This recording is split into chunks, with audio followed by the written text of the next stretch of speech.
What would you say to someone like my sister who, because you used to be a caterer, not a caterer, but you were a private chef.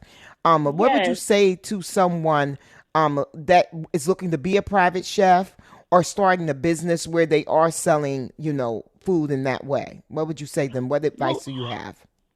let me start with this because my first career, I went to four-year university. I had my degree in marketing, and so I Mm, thought I wanted to be in that space. So we have very similar stories where you have that corporate yeah. job, and then it's like, wait a minute, I'm not feeling fulfilled. I want to do more, and I left corporate America to then really take several steps back to then go Yeah. to culinary school, and from that work in the industry and realize, wait a minute, if I can do this with somebody else and make them money, why am I not making myself money? I remember I was Mm-hmm. working at the Ritz Carlton and all the celebrities would come in with their writers and their extravagant list of what they wanted. I was Yes. the one providing that. And like the Rolling Stones and Patti LaBelle, like they would leave these notes saying the food was great, this is amazing. And I had an epiphany while I'm on the clock standing there like, why am I could, if the celebrities are liking my food, I should be doing this for myself, making my own Yes. money.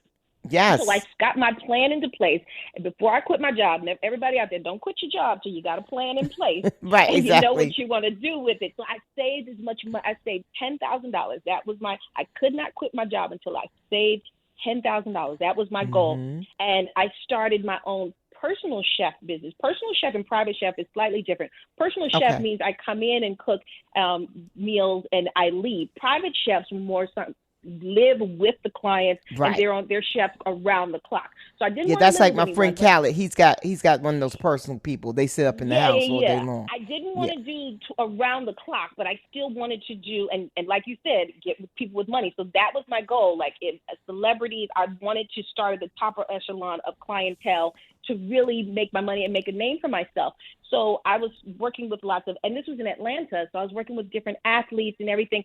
But I started that as a side business before I took it Mhm. full time. While I was still working in the hotel and getting my money together, getting my plan in place, that was more my side hustle. So like on the weekends, I would send over food, like have pans of food prepared for like different events or different people that wanted to eat something. I didn't have to do a full on party. I wasn't ready for that yet, but Yeah. I did what I was ready for the moment. So anyone out there that's considering, like, I'm good at baking cakes or I really do whatever it is you really do well in the kitchen, can I turn it into something full time? I say yes, of course you Yeah. can. And you do it until well, as you're comfortable and you're building up your clientele with social media, you can definitely make a name for yourself until you're ready for that side chick to become your main thing. You know what I'm saying? There you go. So